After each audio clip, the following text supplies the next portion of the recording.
The great crystal towers of Vex Prime stretched into the purple sky like frozen lightning.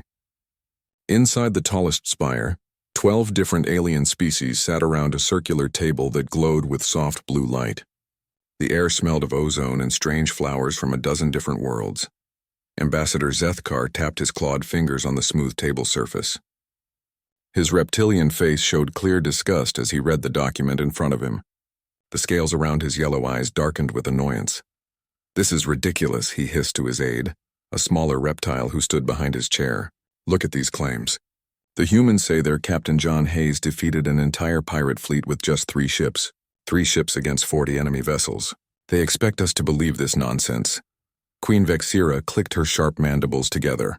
The insectoid ruler of the Hive Collective had 6 arms, and each one held a different report about human military history. Her compound eyes reflected the blue light from the table as she scanned the documents. "My analysis drones have reviewed their combat records," she said in her buzzing voice. "The statistical probability of their claimed victories is less than 0.01%. These mammals are clearly exaggerating their abilities."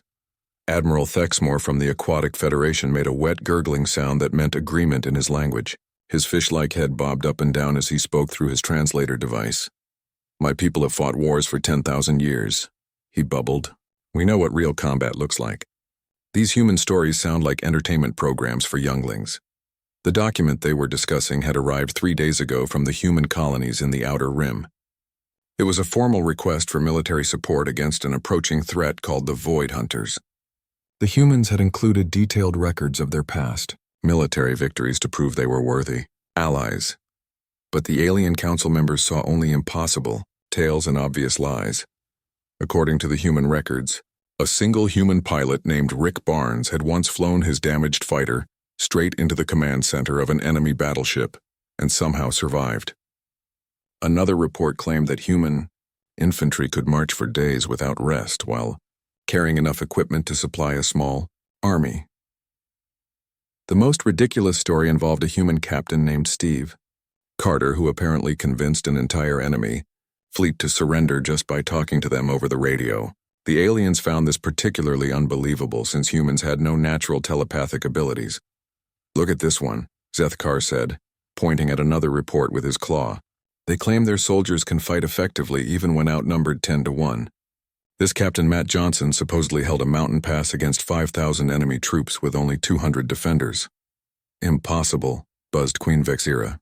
"My hive warriors are bred specifically for combat, and even they cannot achieve such results." The council had been reviewing human requests for 3 hours now. Each alien representative had come to the same conclusion. Humans were clearly a species that told tall tales about their military prowess to compensate for their obvious weaknesses. After all, humans had only discovered space travel 500 years ago. They were practically children compared to the ancient civilizations represented around this table. The reptilian dominion had been exploring the galaxy for 50,000 years. The Hive Collective had records dating back even further. How could such a young species possibly possess the combat abilities they claimed? 3,000 light-years away from Vex Prime, Captain Jake Morrison stood on the observation deck of New Denver Colony. The settlement was built into the side of a massive canyon on a world that humans had named Hope. The red rocks reminded many colonists of the American Southwest back on Earth. Jake held a datapad in his hands that contained the Alliance Council's response to their request for help. The message was short and brutal in its simplicity. Request denied. Human military capabilities deemed insufficient for meaningful contribution to defense against Void Hunter threat. Alliance forces will establish defensive perimeter around core worlds. Outer Rim colonies advised to evacuate immediately. Dr. Lisa Grant walked up behind Jake and looked over his shoulder at the message. She was the colony's chief historian and had spent 20 years studying human military traditions. Her gray hair was pulled back in a simple ponytail and her blue eyes showed both sadness and anger. "They don't believe our records," she said quietly. "They think we're making up stories to impress them." Jake turned to face her. He was a tall man with weathered skin and steady brown eyes. Like many colonial administrators, he had served in the military before taking his civilian position. The scars on his hands told stories of battles fought in the early days of human expansion. "Can you blame them?" he asked. "If someone told me that alien farmers could outfight professional soldiers, I might be skeptical too." Lisa shook her head. That's exactly the problem. They don't understand what makes humans different. They see our victories as impossible because they don't know how we think. The two humans stood in silence for a moment, looking out at the colony below them. New Denver was home to 40,000 people who had traveled across the galaxy to build new lives on this frontier world. They had farms and schools and hospitals. Children played in the streets while their parents worked to build something better than what they had left behind on Earth. In 3 months, the Void Hunters would arrive to destroy all of it. The Void Hunters were an ancient machine race that had been consuming worlds for millions of years. They traveled from system to system, stripping planets of all resources and leaving nothing but empty space behind them. No organic species had ever successfully fought them off. The Alliance had faced them twice before in recorded history. Both times, entire civilizations had been sacrificed to slow the machines down, while the remaining species fled to safer regions of the galaxy. Now it was happening again, and the Alliance had already written off the Outer Rim colonies as acceptable losses. 17 human settlements would be destroyed to buy time for the core worlds to prepare their defenses. There's something else, Lisa said, pulling out her own datapad. I've been in contact with historians on other human worlds. We've all received similar messages. Jake took the pad and scrolled through the communications. Colony after colony reported the same response from the Alliance. No military support, no evacuation assistance, no hope of survival. What are our options? Jake asked. Lisa's expression changed. The sadness left her eyes and was replaced by something harder. Something that reminded Jake of his old military instructors back on Earth. We have one option, she said. We remind the galaxy why human military legends exist in the first place. That evening, Jake called an emergency meeting of the Colonial Council. Representatives from every major settlement on Hope gathered in the meeting hall. Farmers sat next to engineers. Teachers sat next to security officers. All of them had one thing in common. They were human beings who had chosen to live on the edge of known space. Jake stood at the front of the room and explained the situation. The Alliance had abandoned them. The Void Hunters were coming. They had 3 months to prepare for the end of everything they had built. When he finished speaking, the room was completely silent. Then an old farmer named Bill stood up from his chair in the back row. My grandfather fought in the resource wars back on Earth, Bill said in his gravelly voice. He told me stories about what humans can do when their backs are against the wall. Maybe it's time to show these aliens that our legends aren't just stories. One by one, other colonists began to stand. A school teacher named Carol, who had served as a combat medic in the frontier conflicts. A young engineer named Tony, whose parents had died defending an asteroid mining station from pirates. An old woman named Helen, whose husband had disappeared fighting the Centauri Rebellion. Each person who stood had their own connection to humanity's military heritage. Each one carried the memory of battles fought and won against impossible odds. Jake looked around the room at the faces of his people. These weren't professional soldiers.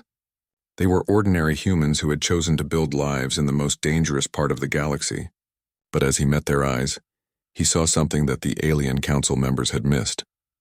He saw the quiet determination that had carried humanity from a single world to the stars. The same stubborn refusal to surrender that had won every major human military victory in recorded history. The Alliance thought human legends were just stories. In 3 months, they would learn the difference between stories and history. Admiral Katie Brooks walked through the corridors of Luna Base 7 with quick, determined steps. Her black boots echoed against the metal floors as she passed through sections of the facility that had been sealed for 50 years. The air tasted stale and recycled, but the lights were coming back on one by one as power flowed through systems that humanity had hoped never to use again. The hidden lunar facility was buried 3 kilometers beneath the surface of Earth's moon. It existed in no official records. The Alliance had never been told about it. Even most humans didn't know it was there, but Katie Brooks had been waiting her entire career for the day when someone would wake her up with the code phrase that meant humanity was facing extinction. That day had come 6 hours ago. Lieutenant Commander Pete Collins jogged up behind her, carrying a tablet full of status reports. He was a young officer with sandy hair and nervous energy, who had been stationed at Luna Base for 2 years without knowing what it really was. Today had been full of surprises for him. Admiral, the shipyards report 60% operational capacity, Pete said, slightly out of breath. Engineering estimates the first wave will be ready in 6 weeks. Katie nodded without slowing down. 6 weeks was cutting it close, but it would have to be enough. The Void Hunters were 3 months out from human space, and the Alliance had made it clear that no help was coming. They walked past a massive window that looked out into the construction bays. What Pete saw there made him stop in his tracks. Dozens of ships were taking shape in the zero-gravity environment, but they weren't like any vessels in the Alliance fleet. These ships were angular and aggressive, covered in armor plating and bristling with weapons. They looked like they had been designed for war and nothing else. "Ma'am," Pete said carefully, "what exactly is this place?" Katie stopped and turned to face him. Her gray eyes were hard with the weight of secrets she had carried for decades. "This is where we keep the things we built after the Civil Wars," she said. "When humanity almost destroyed itself, the survivors decided we needed insurance. Something hidden away for the day when extinction came calling again. The Earth Civil Wars had ended 70 years ago, but their memory still haunted human space. Brother had fought brother across 3 star systems. Entire planets had been glassed from orbit. When the fighting finally ended, less than half of humanity remained alive. The survivors had learned a terrible lesson about what humans were capable of when they truly wanted to destroy something. They had also learned that sometimes the only way to preserve peace was to prepare for the worst kind of war. So they built Luna Base 7 and 17 other facilities like it. Hidden shipyards and weapons factories scattered throughout human space. Insurance policies against the day when humanity would need to fight for its very survival. Katie and Pete entered the Central Command Center, where dozens of technicians worked at control stations that hadn't been active since the day they were installed. Holographic displays showed the status of manufacturing facilities across human territory. Numbers climbed steadily as dormant systems came back online. "How many ships are we talking about?" Pete asked. "When we're done," Katie said, "we'll have the largest human fleet ever assembled. Ships that were designed using every lesson we learned from killing each other." 3 days later and half a galaxy away, Colonel Amy Jackson stood in the cryogenic facility on Mars and watched as the first pods began their revival cycles. Frost formed and melted on the clear aluminum windows as the temperature slowly rose. Inside each pod, a human figure began to stir. These were the Ghost Division, and Amy had been their commanding officer for the 15 years before they went into cold sleep. They were volunteers who had agreed to be frozen until humanity faced its darkest hour. Each one was a veteran of the Civil Wars, someone who had survived the worst fighting in human history. They were also the most dangerous soldiers humanity had ever produced. The first pod opened with a soft hiss of escaping gas. Staff Sergeant Mike Torres sat up slowly, his dark eyes scanning the room as decades of memories came flooding back. He had been 28 when he went into the freezer. Now his body was exactly the same, but the calendar said he was 93 years old. "Colonel Jackson," he said in a voice rough from disuse, "I take it the bad times are here again." "The worst," Amy replied. "We're facing something that makes the Civil Wars look like a training exercise." More pods were opening now. Men and women who had earned legendary reputations in humanity's bloodiest conflict were returning to consciousness. They had names that other soldiers whispered with equal parts respect and fear. Sarah Kane, who had single-handedly held the Titan defense line for 3 days. Bobby Chen, who had led the impossible assault on the Mars orbital fortress. Linda Hayes, whose sniper skills had turned the tide at the Battle of Europa Station. Each of them had volunteered for the Ghost Division, knowing they might sleep forever if humanity never faced extinction again. But they had also known that if they were ever awakened, it would mean their species needed the kind of people who could win unwinnable wars. Amy walked among the revival pods as her old soldiers came back to life. She had been their leader during the darkest days of human history, and she would lead them again now. But this time they wouldn't be fighting other humans. This time they would be fighting for the survival of every human in the galaxy.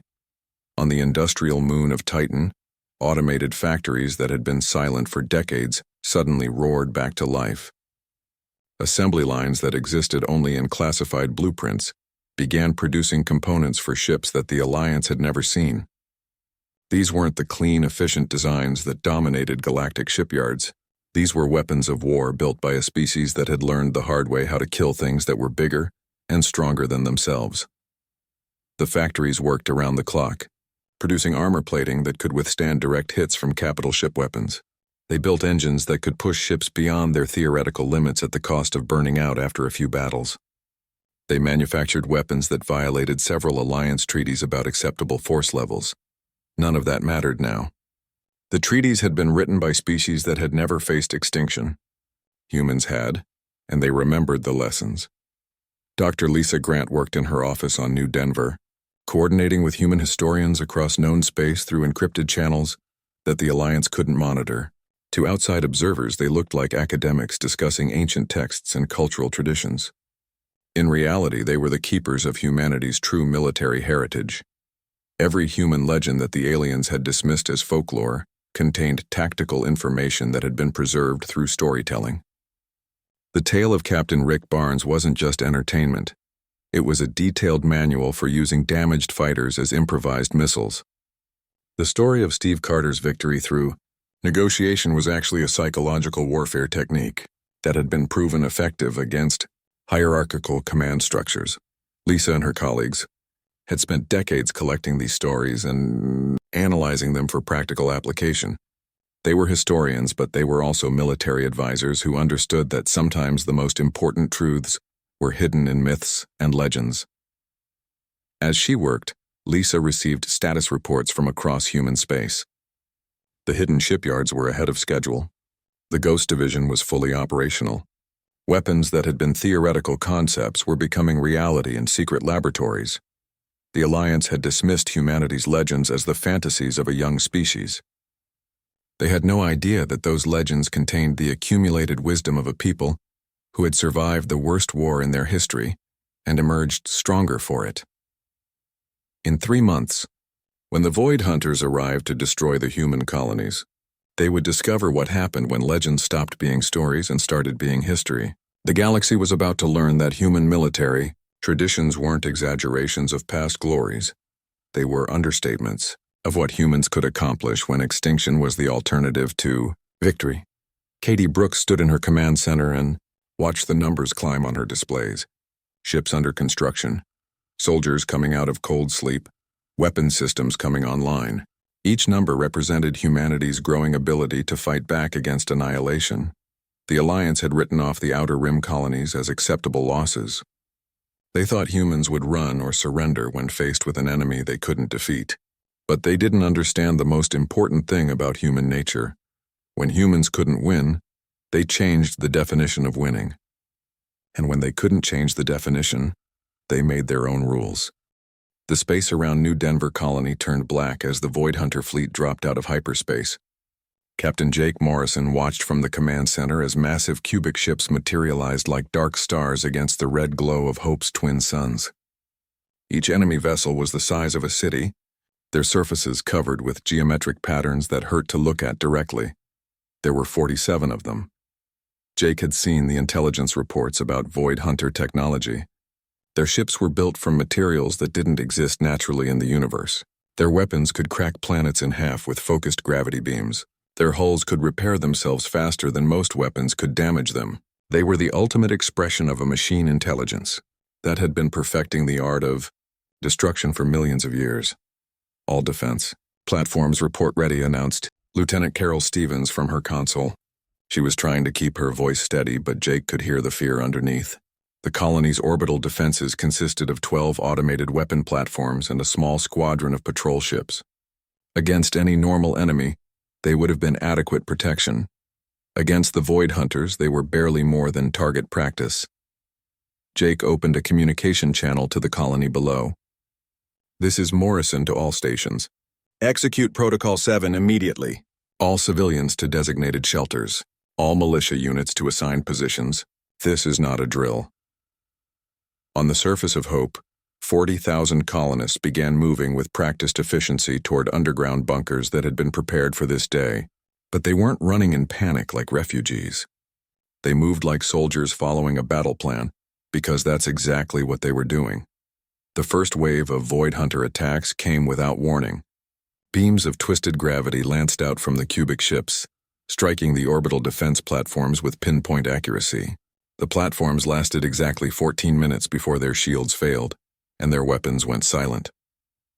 The small patrol ships tried to fight back but were swatted aside like Insects, then the bombardment of the planet's surface began. The Void Hunters didn't use explosive weapons or energy beams like other species.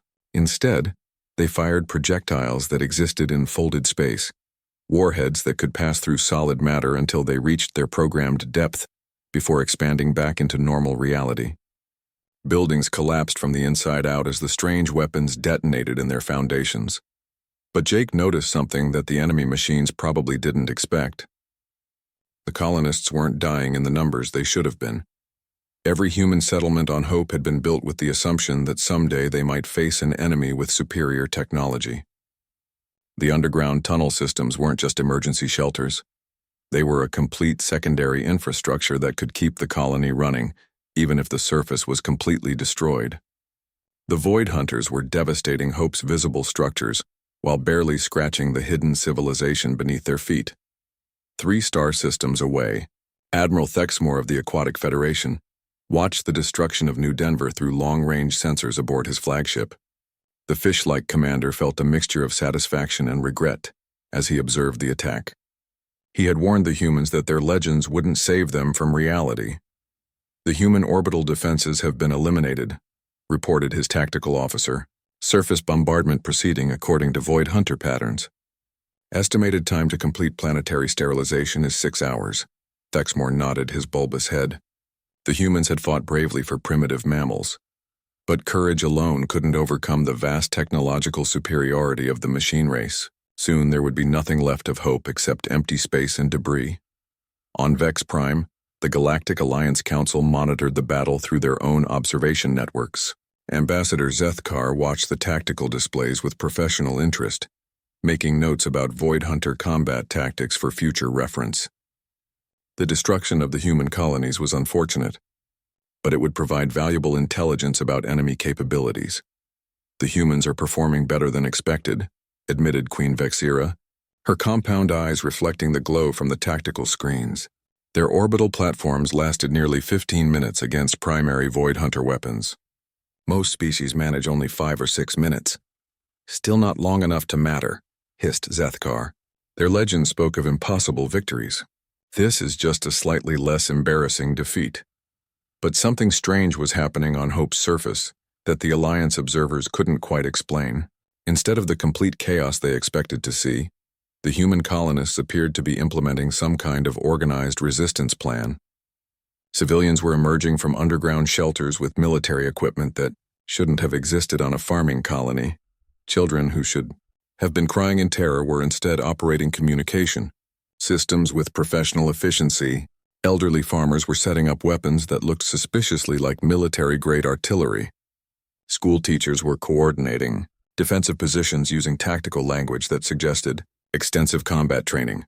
Dr. Lisa Grant crouched in an underground command bunker 2 kilometers beneath New Denver's main settlement. Around her, dozens of colonists worked at computer terminals and communication stations that had been hidden beneath the colony's civilian infrastructure. The room looked less like an emergency shelter and more like a military command center. Sector 7 reports successful evacuation, announced Bill, the old farmer who had been one of the first to stand up at the colony meeting weeks ago. He was wearing combat armor now, and spoke into a headset with the calm professionalism of an experienced soldier.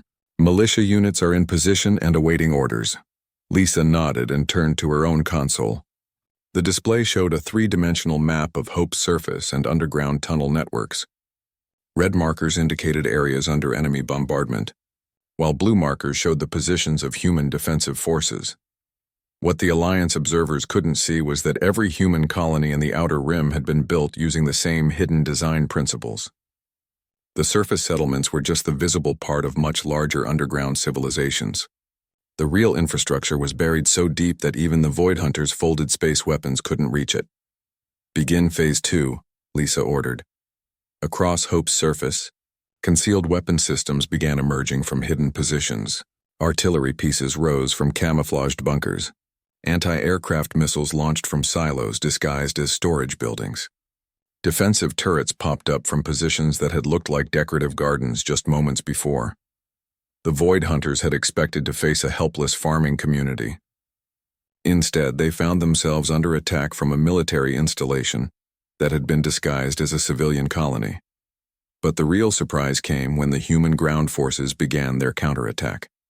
Groups of colonists emerged from tunnel entrances behind enemy landing sites, moving with the coordinated precision of professional soldiers. They carried weapons that seemed too advanced for a frontier settlement and used tactics that suggested extensive military training, because every human colonist was, in fact, a military veteran.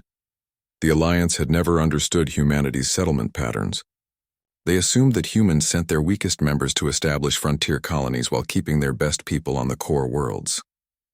In reality, humanity sent their most experienced soldiers to the Outer Rim, disguised as farmers and teachers and engineers.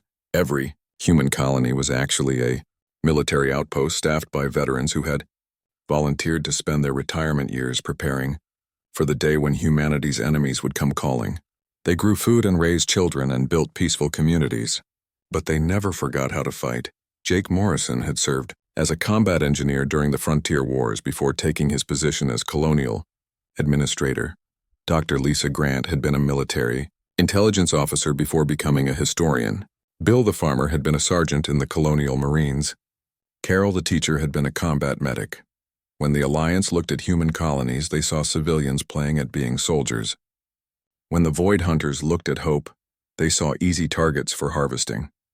But what they were actually facing was a carefully prepared military force that had been waiting 20 years for this exact scenario.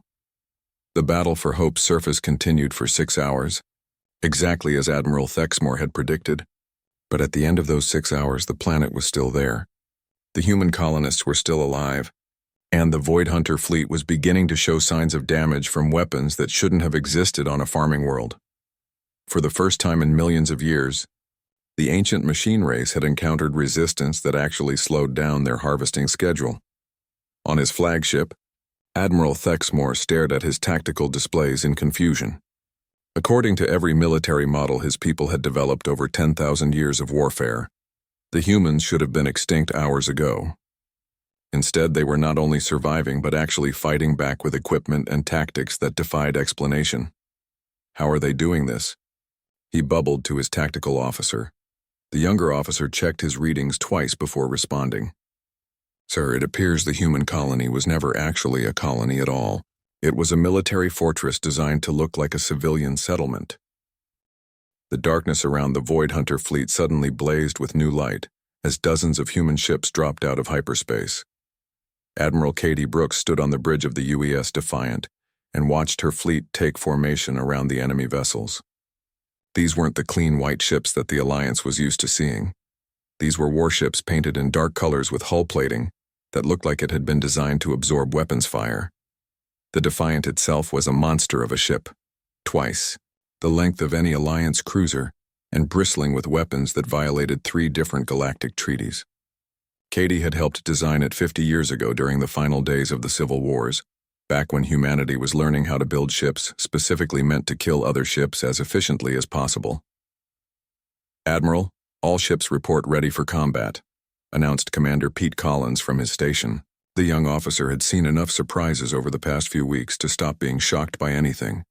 He was learning that there was a lot more to human military history than anyone had taught him in the academy. Katie opened a communication channel that would broadcast to every ship in both fleets, as well as to the Alliance observation posts scattered throughout the system. She wanted everyone to hear what she was about to say. This is Admiral Katie Brooks of the Human Defense Fleet. Today we show the galaxy what human legends really look like. The first engagement began immediately. The human ships moved in patterns. That looked completely wrong to anyone trained in conventional space tactics. Instead of maintaining safe distances and exchanging long-range fire, they charged straight at the Void Hunter vessels like ancient cavalry attacking infantry lines. The massive cubic ships responded with gravity weapons that should have torn the attacking fleet apart. But the human vessels seemed to dance between the deadly beams, using maneuvers that pushed their engines far beyond normal safety limits. Ships rolled and twisted through space in ways that should have killed their crews from acceleration forces. On the bridge of the Defiant, Katie felt the ship shudder as they took a direct hit from a Void Hunter gravity projector. The lights flickered and several control stations sparked with electrical overload. But the ship kept flying, its experimental, armor-absorbing damage that would have crippled any Alliance vessel. "Return fire," Katie ordered. "All weapons, maximum intensity." The Defiant's main gun spoke with voices like thunder, but instead of the precise energy beams favored by most galactic civilizations, the human weapons fired solid projectiles accelerated to incredible speeds. The kinetic rounds punched through Void Hunter shields and armor like bullets through paper, sending chunks of alien metal spinning into space. Other human ships were using even stranger tactics. The destroyer Knight's Edge had somehow gotten close, enough to avoid Hunter vessel to attach boarding pods directly to its hull. The idea of boarding an enemy ship during active combat was considered suicidal by every military doctrine in the galaxy. But Colonel Amy Jackson had different ideas about what was possible. She led the first boarding party through the breach that her Ghost Division soldiers had cut in the Void Hunter's armor. The interior of the machine ship was a maze of metal corridors lit by cold blue light. Strange symbols covered every surface, and the air hummed with electronic signals that made her teeth ache. "Stay together," Amy ordered her team through their helmet communicators. "Remember, these things think like computers. They'll try to funnel us into kill zones." Staff Sergeant Mike Torres moved beside her, carrying a weapon that looked like it belonged in a museum. The projectile rifle was a relic from the Civil Wars, but it fired bullets made from materials that could punch through almost any armor. Sometimes the old ways were the best ways. The Ghost Division moved through the enemy ship like professional killers, because that's exactly what they were. They had been trained during humanity's bloodiest conflict to fight in situations where surrender meant extinction and retreat meant death. Every member of the team had survived battles where victory seemed impossible. The Void Hunters tried to stop them with defense systems that had worked against every other species for millions of years. Automated turrets emerged from hidden panels in the walls, firing energy beams designed to disable organic life forms. Force fields activated to trap the invaders in containment areas. Security drones swarmed toward the humans with weapons charged and ready. But the Ghost Division had been fighting machines long before they had ever heard of the Void Hunters. During the Civil Wars, both sides had used automated defense systems extensively. Amy's soldiers knew how to disable turrets by attacking their sensor clusters. They carried equipment specifically designed to overload force field generators. They moved in patterns that confused targeting computers. Within 30 minutes, they had fought their way to the enemy ship's central command center. Amy planted explosive charges on the main control systems, while her team established a defensive perimeter. When the charges detonated, the massive Void Hunter vessel went dark and began drifting helplessly through space. On Vex Prime, the Alliance Council watched the battle through their long-range sensors with growing amazement. Ambassador Zethkar's yellow eyes were wide with disbelief as he observed human ships performing maneuvers that his people's best pilots couldn't match. "How are they surviving those acceleration forces?" he hissed to his aide. "Those turns should crush their crews into paste." Queen Vexira was equally confused. Her compound eyes tracked human fighters as they deliberately crashed into Void Hunter vessels, somehow timing their impacts to cause maximum damage while allowing their pilots to escape in ejection pods at the last second. It was a tactic that required split-second timing and absolute fearlessness. "My analysis indicates the humans are using their ships as weapons," she buzzed. "They're treating their vessels as expendable resources in service of strategic objectives." Admiral Thexmore watched from his flagship as human boarding parties captured not one but 3 Void Hunter ships. His military training told him that such operations were impossible. The machine ships were designed to be impregnable fortresses. Their internal defense systems had never been overcome by organic life forms. "Sir," his tactical officer reported, "the humans appear to be turning the captured vessel's weapons against the enemy fleet. They're using Void Hunter technology against the Void Hunters." That was when Thexmore realized he was watching something that had never happened before in galactic history. The humans weren't just fighting the ancient machine race. They were winning. Back in the battle zone, Katie Brooks coordinated her fleet's attacks with the calm efficiency of someone who had spent decades preparing for exactly this scenario. Her ships moved in perfect formation despite taking heavy damage from enemy weapons. When one vessel was crippled, another would move to cover its retreat while maintaining the attack. The human strategy made no sense according to standard military doctrine. They were accepting casualties that any other species would consider catastrophic.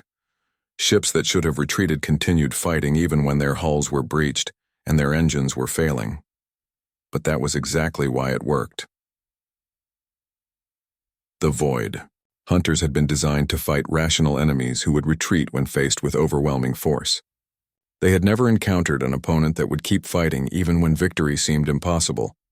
Their tactical computers couldn't process the concept of soldiers who viewed their own deaths as acceptable losses if it meant completing their mission. Colonel Amy Jackson's voice crackled over the communication system as she reported from inside another captured enemy vessel. "Admiral, we've taken control of their navigation systems. These ships are equipped with something called quantum tunneling drives. I think we can use them." Katie smiled grimly. Quantum tunneling was a technology that allowed ships to move through solid objects by briefly shifting into alternate dimensions. The Alliance had theoretical knowledge of it, but no practical application.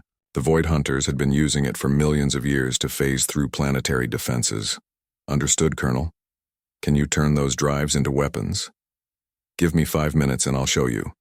5 minutes later, 3 captured Void Hunter ships used their quantum tunneling systems to pass directly through the armor of enemy vessels before detonating their own power cores. The resulting explosions destroyed 6 more machine ships and sent shockwaves through the enemy fleet. The tide of battle was turning, but the cost was enormous. Nearly half of Katie's ships had been destroyed or badly damaged. Thousands of human lives had been lost in the boarding actions and ramming attacks. By any rational measure, the human fleet should have been annihilated hours ago. But they were still fighting, and the Void Hunters were starting to retreat. For the first time in millions of years, the ancient machine race had encountered an enemy that fought harder than they could destroy. The humans weren't just matching their technology or outmaneuvering their tactics. They were demonstrating something that the machines couldn't comprehend. They were showing what happened when a species chose extinction over surrender, and turned that choice into a weapon that could defeat any enemy. The final Void Hunter command ship burned against the stars like a dying metal sun.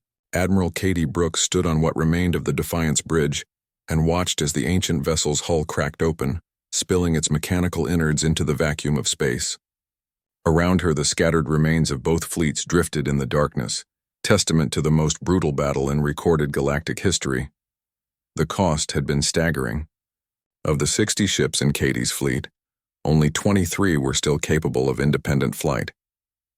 The rest were either destroyed completely or so badly damaged that they would never see combat again.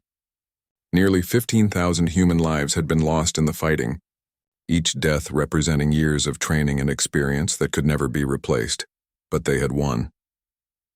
Commander Pete Collins limped over to Katie's command chair, his uniform torn and his face streaked with smoke stains from a fire that had broken out in the communications section. His left arm hung in a makeshift sling, but he was still trying to coordinate the rescue operations for survivors from the destroyed ships. "Admiral, we're receiving a priority transmission from the Alliance Council," he reported. "They're requesting permission to come aboard." Katie looked out at the debris field that had once been the most feared force in the galaxy. Chunks of Void Hunter technology floated past the bridge windows, their strange geometric patterns now dark and lifeless. For millions of years, these machines had consumed entire civilizations, without ever facing serious resistance. Today, they had learned what happened when they tried to harvest a species that refused to be harvested. "Tell the Council they can come aboard," Katie said finally, "but they come to us as equals, not as our superiors." 6 hours later, Ambassador Zethkar stood in the Defiance main conference room and tried not to show how uncomfortable he felt. The human warship was nothing like the clean, efficient vessels he was used to. Every surface showed signs of battle damage. The walls were scarred with weapons impacts and the air still smelled of smoke and burned electronics, but it was the humans themselves that made him most uneasy. "Admiral." Brooks sat at the head of the table wearing a uniform that had been patched in 3 places and bore scorch marks from electrical fires. Her gray hair was disheveled and there was dried blood on her hands from helping with the evacuation of wounded crew members. She looked exhausted, but her eyes held a hardness that reminded Zethkar of predators he had encountered on his homeworld. Colonel Amy Jackson sat to her right, still wearing the combat armor she had used during the boarding actions. The Ghost Division commander had personally led 7 separate assaults on enemy vessels, and her equipment showed the results. Her helmet sat on the table beside her, its surface dented by Void Hunter weapons that should have killed her. Queen Vexira attended the meeting through a holographic projection from her flagship, her compound eyes reflecting the harsh lighting of the human conference room. She had watched the entire battle through her sensors and still couldn't quite believe what she had witnessed. Admiral Brooks, Zethkar began carefully, the Alliance Council formally apologizes for our previous assessment of human military capabilities. We clearly underestimated your people's potential. Katie leaned back in her chair and studied the reptilian diplomat with an expression that might have been amusement or contempt. It was hard to tell the difference on a human face that had seen too much combat. You didn't underestimate our potential, she said quietly. You misunderstood our nature. You thought our legends were stories we told ourselves to feel important. You never realized they were instruction manuals. Admiral Thexmore's holographic image flickered as he adjusted his communication equipment from his own ship. The aquatic commander had been monitoring human communications throughout the battle and had heard things that challenged everything he thought he knew about warfare. Your tactical communications included references to historical battles that occurred centuries ago, he bubbled, through his translator. Your soldiers were using lessons learned from conflicts we had never heard of. Amy Jackson spoke for the first time since the meeting began. Her voice was hoarse from breathing recycled air during the boarding actions, but it carried the authority of someone who had survived battles that most people couldn't imagine. Every human child learns about the defense of Thermopylae, where 300 Spartans held a pass against impossible odds. We studied the charge of the Light Brigade, where cavalry attacked prepared positions knowing they would probably die. We memorized the words of soldiers who chose death before dishonor in 100 different wars. She paused to take a sip of water from a container that bore the scars of weapons fire. You thought those were just stories about ancient history. For us, they were blueprints for how to fight when everything depends on not giving up. Queen Vexira's image leaned forward with obvious interest. Her species had evolved from hive insects and had never developed the concept of individual heroism that seemed to drive human military thinking. But the casualties, she buzzed. You lost nearly 40% of your fleet. By any rational calculation, you should have retreated when losses reached 10%. Katie stood up and walked to the conference room's single window, looking out at the debris field where so many of her people had died. Her reflection in the reinforced glass showed a face that had aged years in the span of a single day. That's the difference between us and you, she said without turning around. You calculate acceptable losses based on strategic objectives. We calculate acceptable losses based on what we're fighting for. She turned back to face the alien representatives, and Zethkar was surprised to see something like sorrow in her human eyes. Every person who died today knew they might not survive the battle. They fought anyway because they understood that some things are more important than individual survival. Their children's future, their species' freedom, the right to exist without asking permission from anyone. Dr. Lisa Grant's voice came through the communication system from the Surface of Hope, where she was coordinating the rebuilding efforts in the aftermath of the Void Hunter attack. The historian had been monitoring the meeting from her command bunker and wanted to add something to the discussion. The Alliance dismissed our military records because you couldn't believe that ordinary people could accomplish extraordinary things, she said. But that's exactly what makes humans dangerous. We don't have a warrior caste or a military species like some of you. Every one of us is a potential soldier when the situation demands it. The alien representatives sat in silence for several minutes, processing what they had learned. The humans hadn't just defeated the Void Hunters through superior technology or clever tactics. They had won because they were willing to pay a price that no other species would accept. Finally, Ambassador Zethkar spoke again, his voice carrying a respect that hadn't been there before. The Alliance Council would like to discuss a formal military partnership with humanity. We believe your people could serve as valuable advisors in our ongoing defense preparations. Katie returned to her seat and looked directly at each of the alien representatives in turn. When she spoke, her words carried the weight of everything that had happened over the past few months. We're not interested in being your advisors, she said. We're not interested in serving under your command structure or following your rules of engagement. If you want to work with humanity, it will be as equals in a true partnership. She gestured toward the window and the debris field beyond. You've seen what we're capable of when we're abandoned to fight alone. Imagine what we could accomplish if we were actually working together. The meeting continued for several more hours as the details of a new relationship between humanity and the Alliance were discussed. But the real negotiation had already been completed in the space around Hope, where human ships had proven that legends could become reality when the stakes were high enough. In the weeks that followed, the story of the Battle of Hope spread throughout the galaxy. Species that had never heard of humans suddenly knew their name. Military academies began studying human tactical doctrines. Diplomats who had dismissed humanity as irrelevant started requesting meetings with human representatives. The Alliance had learned an important lesson about the difference between stories and history. Human legends weren't exaggerations of past victories. They were promises of what humans would do when faced with extinction. And now the entire galaxy knew that some promises were written in starlight and sealed with the lives of those who refused to surrender.